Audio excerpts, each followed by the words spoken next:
ஆண்டவருடைய நாமம் மகிமைப்படுவதாக. அன்பானவர்களே, இன்றைய வார்த்தைக்கு உங்கள் அன்புடன் வரவேற்கிறேன். இன்றைய தியானத்துக்காக ஏசாயா தீர்க்க தரிசன புஸ்தகம் 9வது அதிகாரம் 6வது வசனத்தை வாசிக்க கேட்போம். நமக்கொரு பாலகன் பிறந்தார், நமக்கொரு குமாரன் கொடுக்கப்பட்டார். கர்த்தத்துவம் அவர் தோளின் மேல் இருக்கும். அவர் நாமம் அதிசயமானவர், ஆலோசனை கர்த்தா, வல்லமையுள்ள தேவன், நித்திய பிதா, சமாதான பிரபு எனப்படும். நமக்காக இந்த பூமியில் மனிதனாக பிறந்த இயேசு கிறிஸ்துவை குறித்து இந்த வசனம் சொல்லப்பட்டிருக்கின்றது.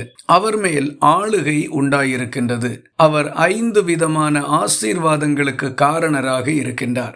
இந்த 5 ஆசீர்வாதங்களும் அவருடைய பெயரிலேயே அடங்கி இருக்கின்றது. முதலாவது, அவர் அதிசயமானவர். அவருடைய செயல்கள் எல்லாமே அதிசயமானதாய் இருக்கின்றது. அவருடைய பெயரை சொல்லுகின்ற இடங்களிலும் அதிசயமான காரியங்கள் நடைபெறுகின்றது. இரண்டாவதாக, அவர் ஆலோசனை கர்த்தராக இருக்கின்றார். குழப்பமான நேரங்களிலும் தீர்வு காண முடியாத பிரச்சனைகளிலும் என்ன செய்வோம் என்று அறியாமல் திகைத்து நிற்கின்ற சந்தர்ப்பங்களிலும் அவர் நமக்கு கொடுக்கின்ற ஆலோசனைகள் நம்முடைய வாழ்க்கையை மாற்றி அமைக்கின்றது. எத்தனையோ மனிதர்கள் விடை தெரியாமல் சிக்கி தவித்த நேரங்களில் கர்த்தர் கொடுத்த ஆலோசனையை பெற்றுக்கொண்டு மிகப்பெரிய ஆசீர்வாதத்தின் பாதைகளில் பிரவேசித்து மேன்மையை கண்டிருக்கின்றார்கள். அவர்கள் சொந்த முயற்சியினாலும் ஞானத்தினாலும் அல்ல, தேவன் கொடுத்த ஆலோசனையினால் அதை அடைந்திருக்கின்றார்கள். மூன்றாவதாக, அவர் வல்லமையுள்ள தேவன் என்று சொல்லப்பட்டிருக்கின்றது. நாம் சந்திக்கின்ற எந்த பிரச்சனையிலையும் நமக்கு உதவி செய்கிறதற்கு அவர் வல்லமையுள்ள தேவனாய் இருக்கின்றார். அவருடைய கரம் பலத்ததாகவும் அவருடைய புயம் ஓங்கியதாகவும் இருக்கின்றது.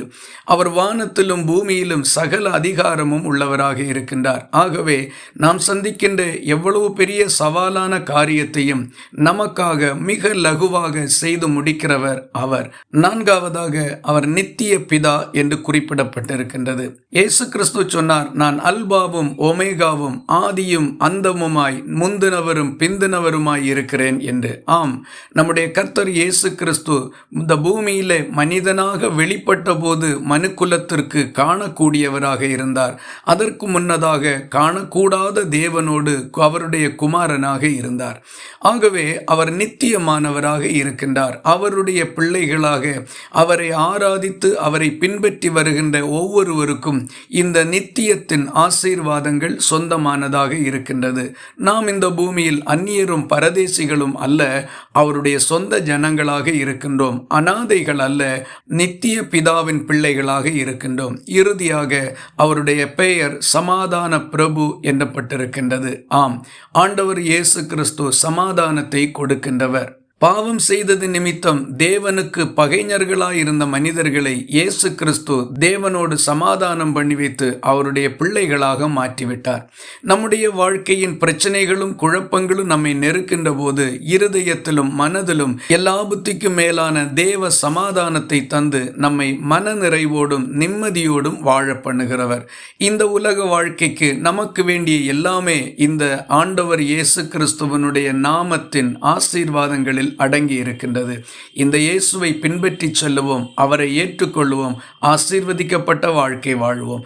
இந்த வார்த்தைகள் இந்த நாள் முழுவதும் உங்களுக்கு ஒரு ஆசீர்வாதமாய் இருப்பதாக. ஜெபிக்கலாமா? எங்களை நேசிக்கிற அன்பு நிறைந்த நல்ல ஆண்டவரே, நாங்கள் உம்மை நன்றியோடு துதிக்கிறோம். எங்களுக்காக பிறந்த இயேசு கிறிஸ்துவின் பெயரில் இருக்கின்ற இந்த 5 விதமான ஆசீர்வாதங்களையும் எங்கள் வாழ்க்கையில் நாங்கள் சுதந்திரித்து சமாதானத்தோடும் வெற்றியோடும் இந்த வாழ்க்கையை முன்னெடுத்து செல்ல எங்களை அழைத்திருக்கிறேன்.